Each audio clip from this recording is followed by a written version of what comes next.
once I get them. I was about to say, yes. Okay. Opposition, leader of opposition is Riley, R-E-I-L-L-Y-H. And then member of opposition is Sabrina B.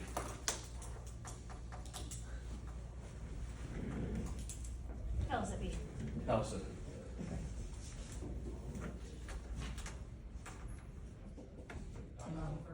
We're with Marshall University. I'm George Erling. I'm the Prime Minister. I'm Ben Chambers. I'm member of Gov. Do you mind if I close this door? That's fine with me.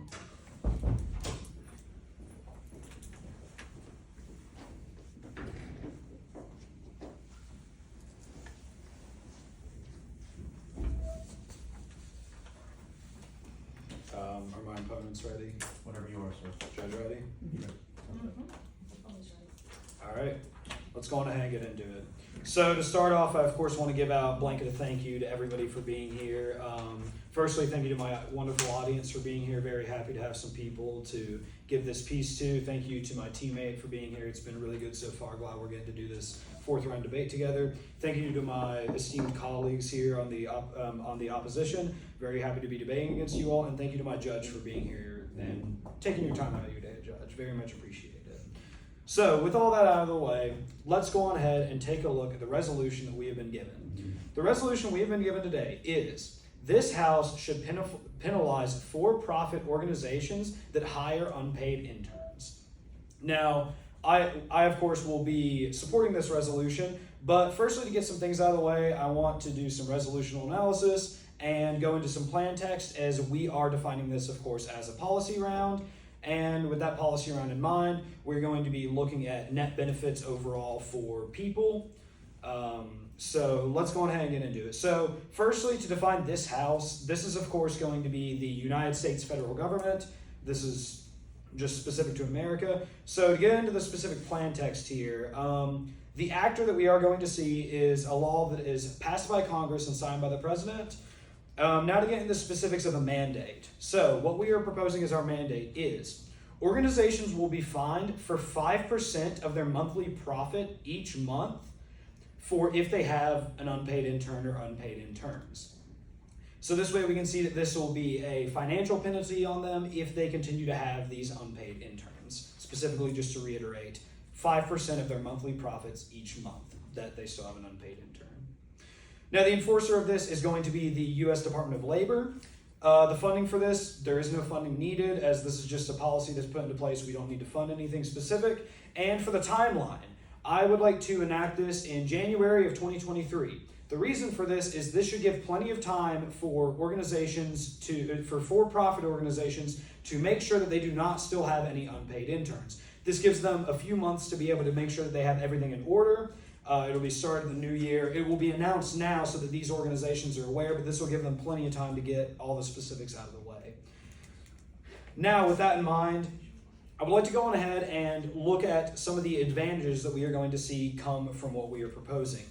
I have two main advantages I would like to touch on. The first advantage is going to be on stopping exploitation, and my second main contention is going to be on internships for all. So firstly, to touch on our first main advantage, that being on stopping exploitation. So one of the big things that we see here with this concept of unpaid interns is a story that we have heard all too commonly in America, that being the exploitation of labor. What we can see here is if somebody is coming in and dedicating hours of their day to work at a for-profit company, yet they are not being paid, that is an absolute and blatant exploitation. That worker is being exploited by the fact that they are coming here to work, yet they are not being paid.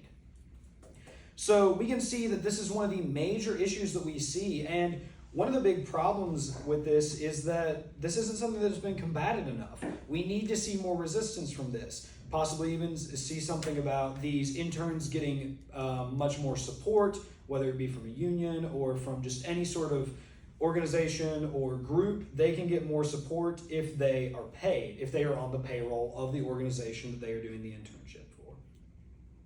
The next main thing I want to touch on beyond exploitation is the concept of internships for all. So, Judge, here's what I would like to assert today. The very concept of unpaid internships, this can only be something that can be taken by those who are financially stable.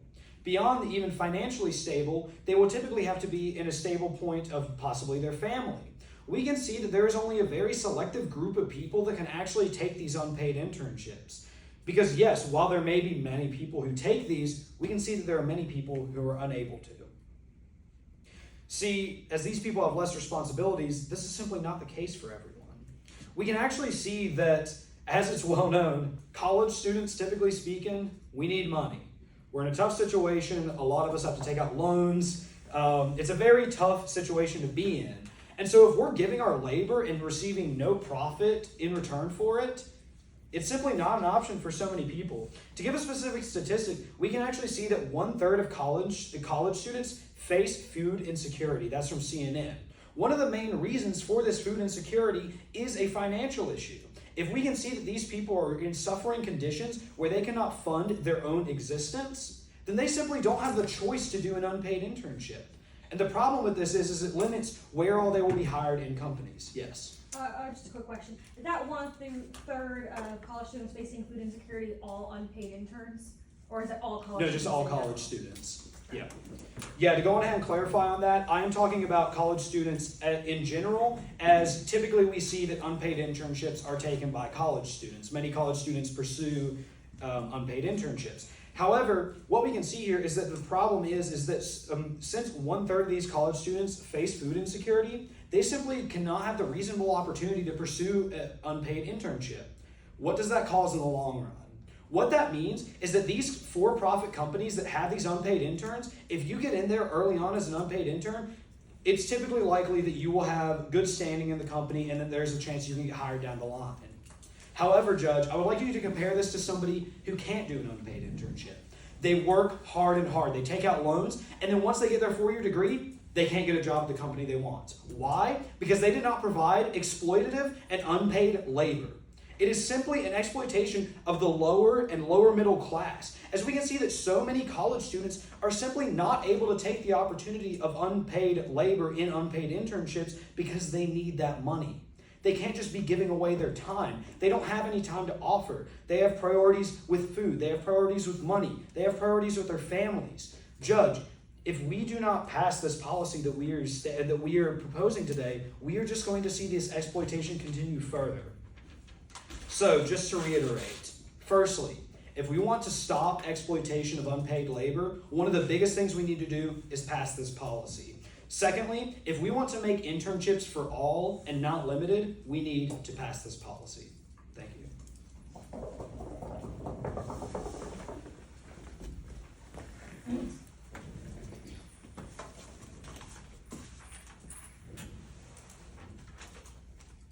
Judge, are we ready?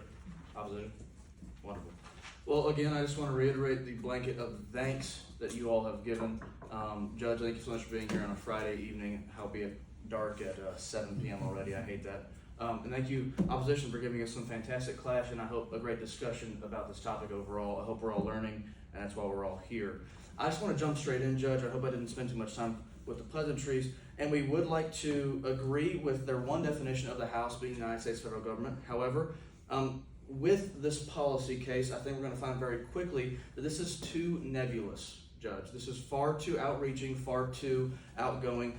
And my main point, number one, and I'll kind of branch this out, not all for-profit organizations are equal.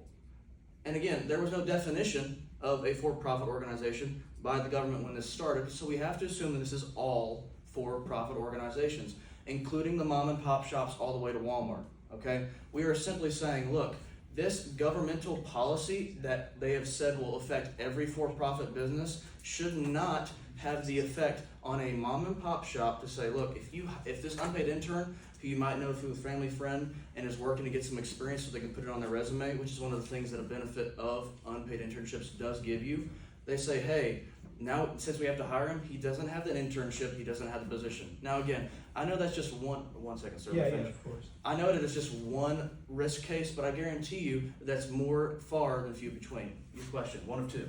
Yeah, really quickly about I think you were bringing up the mom and pop shops being Sure. for profit. Can you provide any examples of these mom and pop shops that have unpaid interns? I can't, but again, I would say that as a normal case scenario, I would say that as common knowledge. Again, every business in a way could have an unpaid internship. And again, they did not give us any definitions of what this is, so we're talking about every type of example because they did not give a definition or a use case. So Judge, I hope that you understand where I was going there. Again, secondly, unpaid interns get lots of experience, networking, college credit, helps with future careers decisions, and job offers. Again, we cannot simply just say this is a net benefit and not talk about the benefits that unpaid interns and internships do provide them. We have to weigh the cost and see what's better. And again, we're talking about how this would negatively impact and could possibly negatively impact many for-profit organizations. The difference between hiring their unpaid internships, making them go in the black instead of the red, so on and so forth. I think you understand what I'm saying here. Again, all these sources that we're talking about, and this is not just one unpaidinternships.com type source. We have topuniversities.com, investopedia.com, bloomberg.com, collegerecruiter.com, CNN.com, Fox News. All of these sources that I'm going to be giving you, different political ideations, different economic viewpoints, all of them are giving the benefits of unpaid interns as well. Again, and third, and what I would like to reiterate and what I hope we kind of pull through the entire debate is that unpaid interns almost always, and in fact, I don't want to say always because that's scientifically inaccurate, you can't be 100% anything, but I would like to be able to say that most paid interns know that they are not getting paid and sign on anyway. I think we need to make that very important. This is not a slave labor. They are forced to be at this company and push the papers and make the copies. This is something that is a willing participation. They know that they might be getting college credit. They know they might be getting a better job interview when they go to work at this company. And again, unpaid internships, in a way, I don't want to put personal experience in a debate, but I've done them as well, and they have opened up opportunities for jobs. It's what they're designed to do. Unpaid internships, they pay you in different ways. It's not just monetary money. Anyway, now to kind of attack their timeline and their plan, and then talk about some of their advantages and our criticisms of them. The plan, if they're saying January 2023, let's just say we give them November until the end of January 23. That's 3 months for the U.S. Department of Labor to enact a nationwide policy that affects because they did not limit it, every for-profit organization to give, and I don't want to misquote here, if I do, please correct me, a fixed 5% monthly profit from the company each month if they have unpaid interns on their roll. Now, Judge, obviously, and we've already talked about this, if the unpaid interns are forced to be paid, that could cause financial burden on for-profit organizations.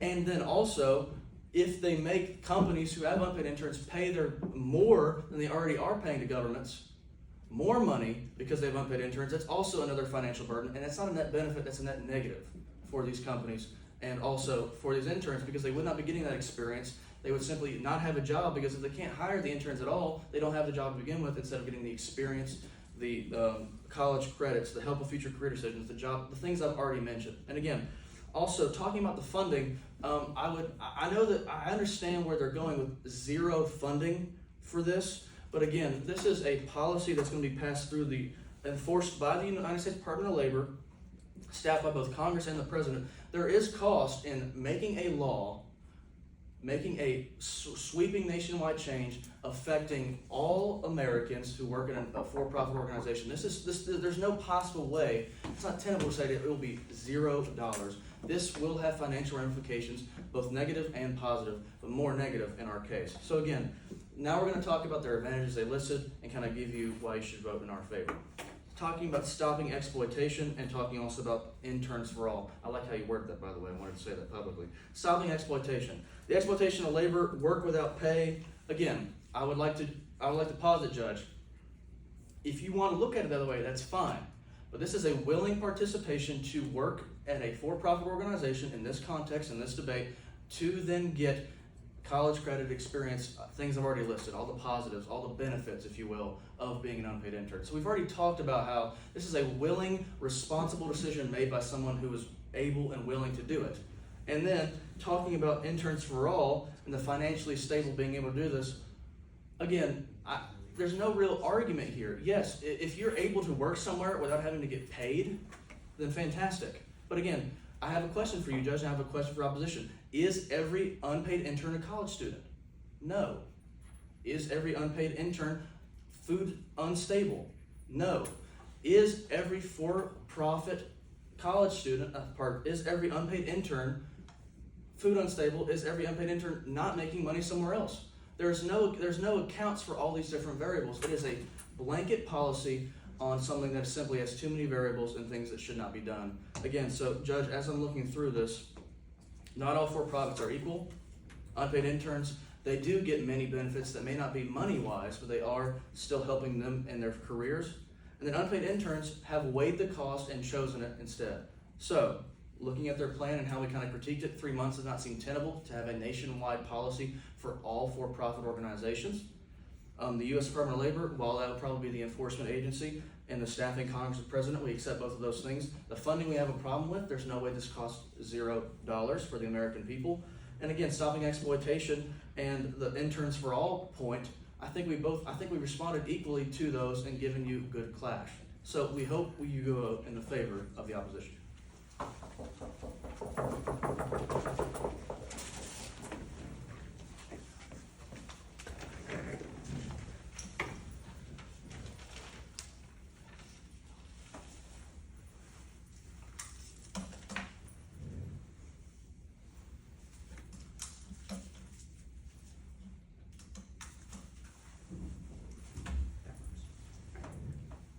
Ready? Ready. Judge, are you ready? Perfect. This is my one speech of the day, so I'm going to make it count. So I'd like to start off by thanking my opponents for a great speech already. I look forward to seeing what you have to bring to the table. For my partner for helping me come up with these arguments and laying a great groundwork for me to work on from the rest of this debate. And of course, for my audience and my judge for watching here and helping facilitate this debate and make it fun for everyone. All right, so I'd like to start now going into some resolutional analysis and kind of clash with my opponent. This is mostly going to be going into my opponent's counter arguments and his arguments against my arguments, and then in the end, kind of wrapping up on why I believe that the Gov has won this argument. So to start off with, this House should penalize for-profit organizations that have unpaid interns. My opponent talks about how this is too broad of a statement, but I don't believe that this is too broad of a statement. I fully defend this. I think that we should be penalizing every single profit organization that has unpaid interns because of the two reasons that we listed. Because it stops exploitation and because it provides a more fair way for internships to be given out to people. I would like to start by going over my opponent's counter-arguments to this. My opponent's counter-arguments to these points was firstly, willing participation. He talked about the idea of this is a consensual transaction between two people. This idea that these internships are gone into with the fact that these people know they aren't getting paid. Well, I'd like to cite a statistic on this one. 70% of people that work in an internship are hired. That doesn't really seem like an option to me. It sounds like if you want a job at that organization, you have to apply yourself to this organization and work for them as not even a wage slave, as someone who isn't paid at all for a certain amount of time before they actually let you onto their payroll. So my opponent actually brought this up like it's an advantage. My opponent brought up the fact that, it gets you into the corporation. Do you have a question? Yes, sir. One or two. Does every for-profit organization require unpaid internships to get hired? No, of course not.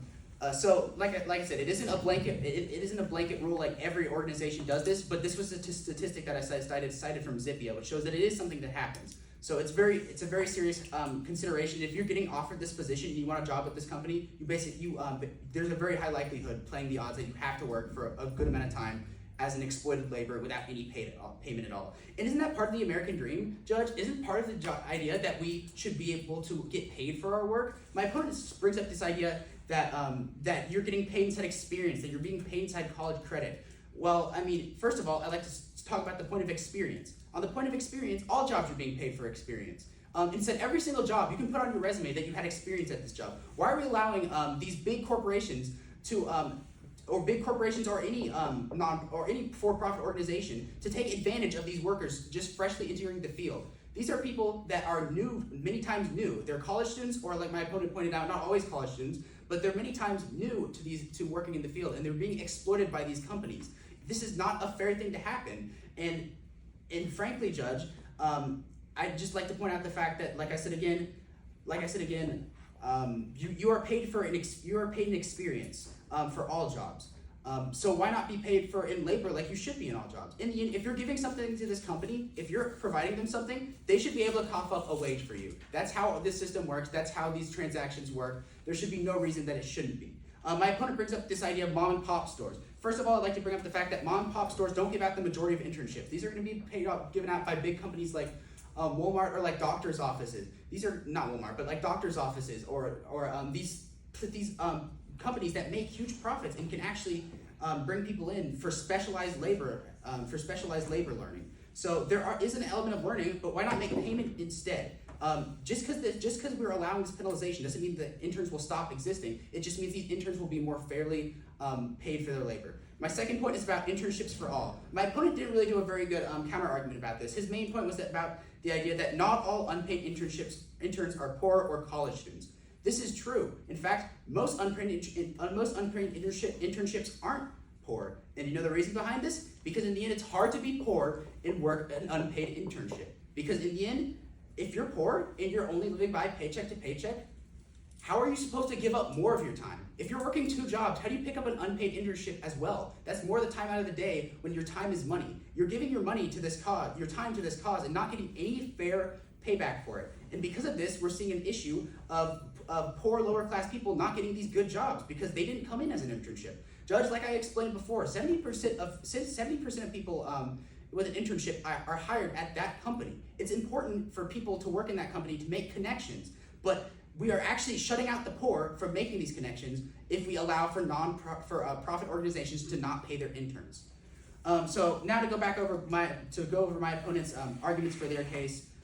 First of all, their point about too nebulous. I completely disagree. I think that I've very firmly shown in my case that all profit organizations should pay their interns because of the 2 reasons that I talked about how exploitation needs to be stopped and about how we need to make this a more even system for everyone. My opponent's next point is about mom and pop stores. Yet again, I'd like to bring up the point that mom and pop stores are not doing the majority of these unpaid internships, and on top of that, mom and pop stores can still exploit your labor. Just because they're people that are living inside your backyard doesn't mean that they're not exploiting your labor. It doesn't mean that they still shouldn't pay. They still don't have the same responsibility as every other job provider, where they should pay you for your work. In the end, if we allowed for this unpaid internship to go through, we're actually setting a dangerous precedent for these new people going into our economic system by teaching them to undervalue their work. We're teaching them, because in the end, unpaid work leads to underpaid work. They don't value themselves enough, so they don't advocate for their rights as much, and in the end, we have workers that are not valuing themselves as much, and in the end, that's a net negative, because we have workers that aren't valuing themselves and not able to get as much as they should out of their labor. My opponent's next point is about the benefits. I think I've already gone over these facts. In the end, experiences for all jobs. In college credit, like my opponent said, college and like my partner said, college and unpaid internships and many times overlap because, like I said, college kids are very most likely poor.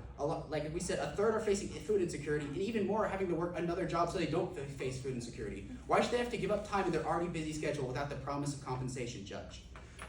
They talk about the idea of inside their speech, they listed off a bunch of sources inside a single block to kind of justify their arguments. In the end, I would like to say, Judge, this is a net benefit round. We're not judging this off of preponderance of evidence. So just because they have all these sources doesn't mean their arguments per se right. If I make a more compelling argument about why profit organizations should be forced to pay their interns, then I believe that our point should stand despite how many sources they have, because we've also cited statistics to back up all the facts we've made inside our argument. So their next argument was about consent. Yet again, I'd like to talk about the fact that it's hard to have consent where there are these 2 greatly massively different power scales when it comes to this hiring process. In the end, to work at this job, many times you have to work as an intern because, like I said, internships many times require a job. So in the end, you're hoping you don't always win and you don't always get that position, but you're hoping that you can work that time, maybe not eating food, not providing for yourself, having to work unfeasible hours as a college student or just somebody out in the real world, having to work these unfeasible hours. In the end, it's just not feasible. My opponent's last points were about no funding. I would like to propose the fact that the 5% tax makes it a very easy way to funding. If people continue to have unpaid internships, there's a built-in way for funding it. And then lastly, the 3-month policy. That's plenty of time. In the end, he talks about it being a net negative for corporations, but this is net negative for people. It's a net positive for people, which is how we're judging this round. Thank you.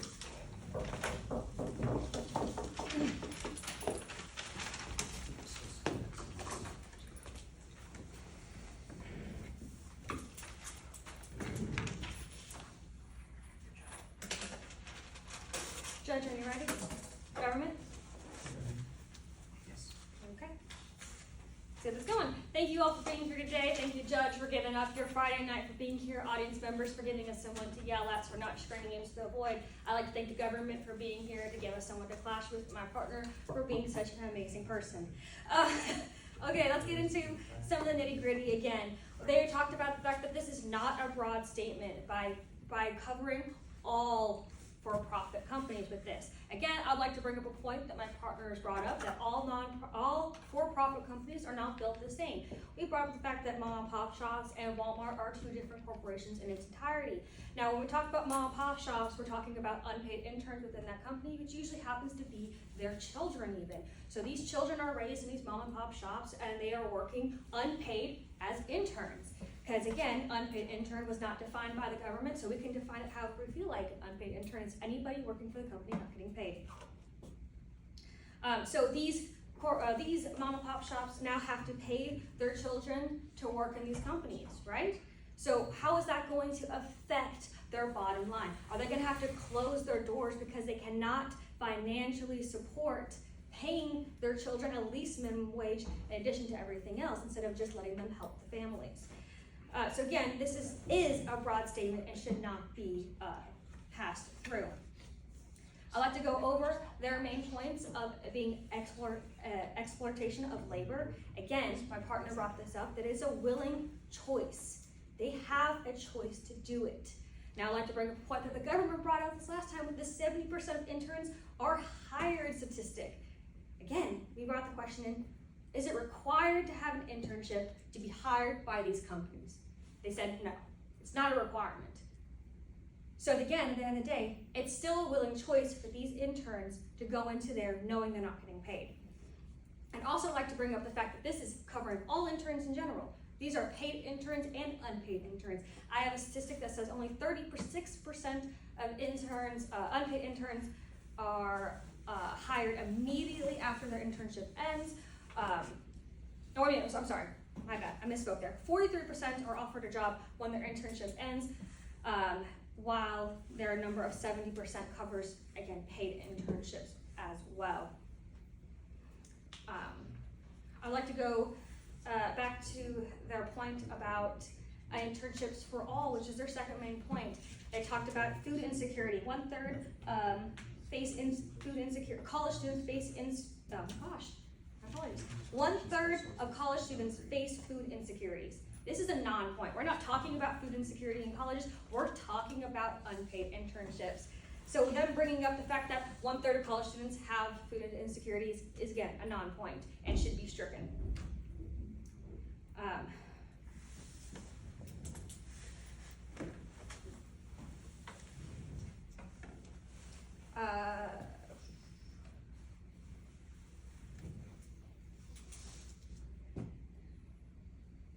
I would also like to bring up another point that the government brought up this last round. They were talking about this being the American dream, that being paid for your labor is an American dream.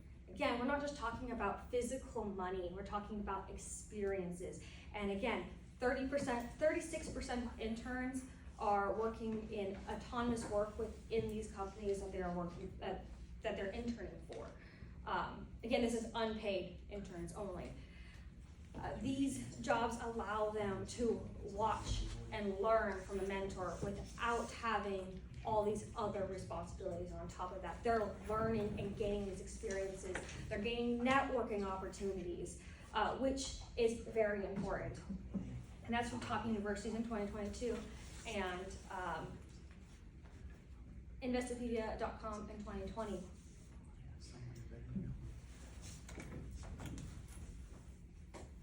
They talked about the fact that many of these interns, these unpaid interns, are new.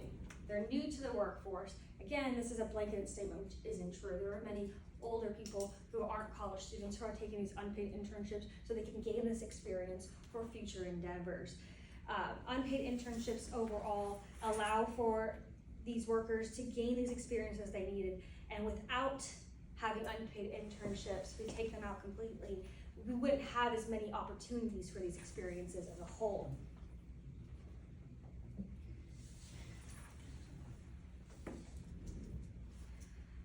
In the last few minutes, I would just like to go over our voters again. The fact that they did not define the for-profit or unpaid internships, and us as opposition have defined them as all, they're not equal. That these for-profit organizations are not equal, and thus it shouldn't be all of them.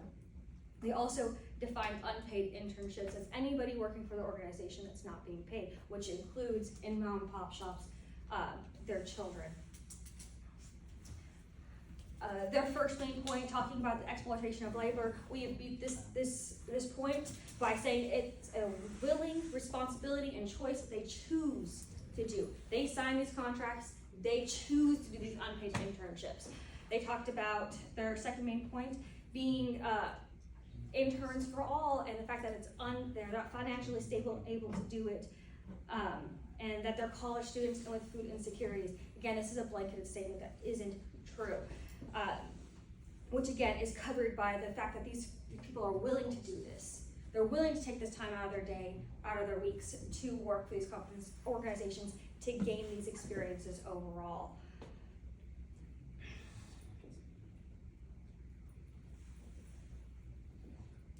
And with those voters, I believe you should vote in favor of the opposition. Thank you.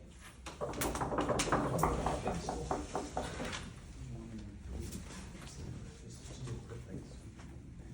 you do me a favor? I dropped my pencil phone. Uncivil and everything. Thank you. 5 points off for him, I right? just thought it was so amazing. I Yeah. got the pencil. I know. Shocked, yes. Are you guys ready? Pencils in hand this Oh, time? yeah. Not on the Ready. floor. You can't write with it on the floor. Okay, good. All right. Judge, are you ready? Wonderful. Well, as I close today, last time I get to talk, I do want to spend the first few seconds thanking everyone in the room and our opposition and the judge for being here today. We really appreciate you all being here. I just want to jump straight in. I have 4 minutes to get through a lot of things. I want to end with a question. I hope I do. I will sit down, listen to the fantastic closing by him, and then you get to decide who wins. Net benefit case, we're cool with that. And again, I do want to clarify one thing. I did say it was a net benefit. I agreed. I was simply trying to list my sources so you knew where I was coming from, not trying to give you a preponderance of evidence. That is a fair statement to make. I just wanted to clarify that, Judge.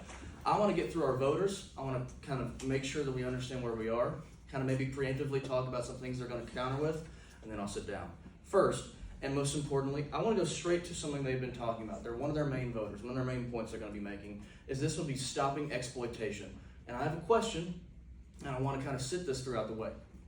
If it's both, how can it be both exploitation of labor and for exploiting people, but then it's also only available to those who have the ability to do that without working? If they are financially able enough to be able to be an unpaid intern, are they also is it also an exploit at this point?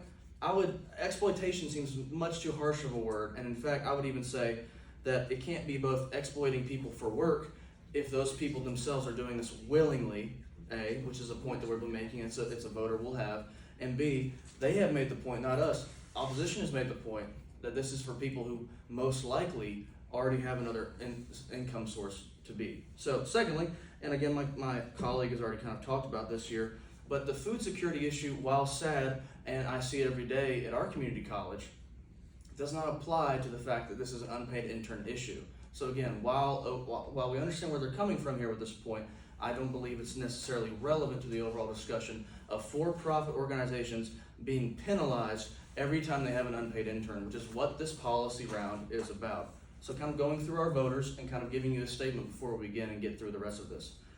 In the United States of America, people are allowed to apply for work, apply for jobs, and choose their own career decisions. They are allowed to make their own decisions regardless of government intervention or not. This is a willing exchange of someone saying, I will give you experience, I may be able to offer you college credits, I may be able to give you future career decisions and job offers, but I won't be able to pay you. And again, it is too nebulous of a statement. Don't let them throw that away. This is applying to every for-profit organization in the United States of America. And they are saying 3 months for it, and they're saying that it's through the U.S. Department of Labor. It's simply not tenable. There's nothing in the United States government that can fully sweep the nation in 3 months. We are not that efficient. I wish we were, but we're not. And in fact, especially when it comes to penalizing organizations that are lobbied in the government already, I guarantee you it will not be a 3-month process. So, working through our voters. Again, Judge, not all for-profits are equal. Mom and pop shops, whatever you want to call it, smaller businesses, maybe 2 or 3 locations, all the way up to a place like Walmart or Target, a household name. They are not the same and should not be penalized the same for their work. Secondly, unpaid interns have agreed because they are getting, like I've said, experience, networking, college credit, helps future decisions, etc., etc., etc. And again, our main point number 3, unpaid interns weigh the cost and make it despite it. And again, talking about some of the things they've made, the lack of funding that they've talked about, and again, it's kind of an interloping circle. They're saying the policy they are creating, which will cost money, if the companies continue to do unpaid internships, will pay for that policy. There's no way to prove that wrong or right, and again, I think that's kind of evident to you as well. So, Judge, I hope you vote in favor of the opposition because we have given the people the chance to work and choose their own decisions and not the government penalize companies for doing it. Thank you.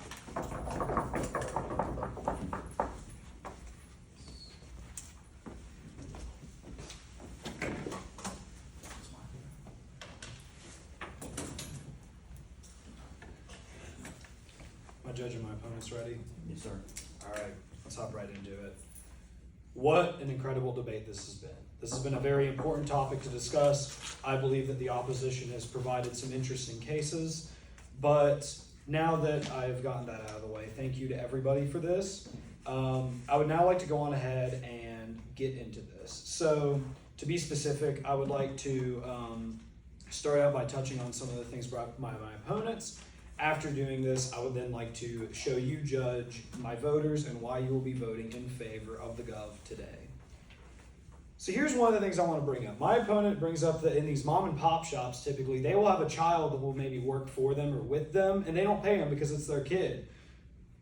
That doesn't make it okay. It's still child labor. I'm not okay with a mom and pop shop having a child that they make their child do a bunch of work and then they don't receive anything for it. The age doesn't matter. Now, see, here's the thing. There is a big difference between if we are talking about an unpaid internship and simply helping somebody out. If I just do one little thing for you, maybe just take a few hours of my day and help you, that's not an unpaid internship. All that is me offering help. Now, with the specifics of having a child that works around the clock at a mom and pop shop without being paid, that is still child labor. That does not make it okay just because they are their parents. I'm not okay with that. I'm very much against that. So no, this is not a point that you can give to the opposition. It is still child labor. They don't get any special exception just because they're from the same genes. The next thing I want to talk about is the fact of that it is not required to get hired at a company. However, as my partner here brought up, it's essentially that is the case at almost every company. They don't have any solid counter to the fact that 70% of companies, whenever we're looking at these unpaid interns, that is 70%. That is a huge number. Sure, it's not every single situation, but it is massive. Judge, it's not fair to just overlook this by saying, oh, it's not required for all jobs, so we shouldn't worry about it. It is required for many jobs, specifically coming back to the 70%. The next thing I want to touch on is the concept of the college food insecurity that is brought up. Now, it seems that my opponents have been saying that this concept of college food insecurity is not relevant because it does not relate specifically to unpaid internships. Judge, this is one of the most relevant topics to bring up because I believe it is very common knowledge that most unpaid interns you are going to see are in college. Do you want to know why? It's because they're pursuing a degree so they can then pursue a full-time career. One of the main ways you have to do that in our industry, as I said with the 70%, is do an unpaid internship. If we are looking at this, the college and food insecurity is absolutely relevant as this limits what all college students can do to then further their career paths. So yes, Judge, this point absolutely stands, and it is extremely relevant to what we are talking about today. I also want to touch on the fact of the blanket statements argument that has been made. Now, here's the thing. With this policy, yes, we are doing this to every single for-profit. You can call it a blanket statement, but yeah, we're taking the resolution the way it is. We want to do this to all for-profits. I'm not going to try to weasel my way out and say that we're only going to do it to some of them. It needs to be done to every single one. Because labor exploitation can happen anywhere. It doesn't matter if it's a huge company or if it's a mom and pop shop. If you are working many hours for them and not getting paid, that is exploitation and that has to stop.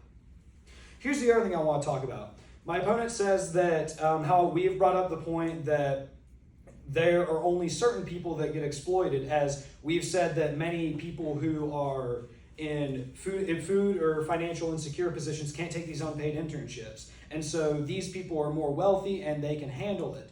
Judge, that doesn't make it okay to exploit their labor. Just because somebody is in the upper class does not mean that they should be put in a position where they are being exploited for their labor. This should be a wide range that affects everybody. Because yes, it is limited who can pursue an unpaid internship, but those people don't deserve to be exploited either. And now here's the other thing I wanted to bring up. My opponent said that in the United States, this is a good opportunity for people to make their own decisions, do what they want. Judge, that's great if you're not poor. If you live in poverty, you simply do not have that choice in America. So now to get into the voters. Firstly, talking about a better present and future. We are going to be fixing the present issues and fixing the future by showing people that their labor means something. If they go to an unpaid internship, then they are going to be much more likely to be exploited down the line, as they're going to think, oh, well, this is, at least I'm getting paid this time, so it must be okay. No, we are fixing the present and the future. We are also equalizing internships. That's my second main voter point. As I had talked about, this is going to make it to where everybody can do these internships, and it offers equal opportunity. Finally, my third main contention, and the main one I want to focus on, non-uniqueness. Non-uniqueness of experience. This same experience that my opponents have been bringing up still happens under paid internships. Judge, vote against labor exploitation. Thank you. Information? Oh, there we go. Answer my Good question. one. Thank you, Judge, very much. Thank you. Great debate. Did we get too heated? Nope. I didn't see any punches. So did you know in IPDA there's a ruling if there's a punch thrown, how a judge is supposed to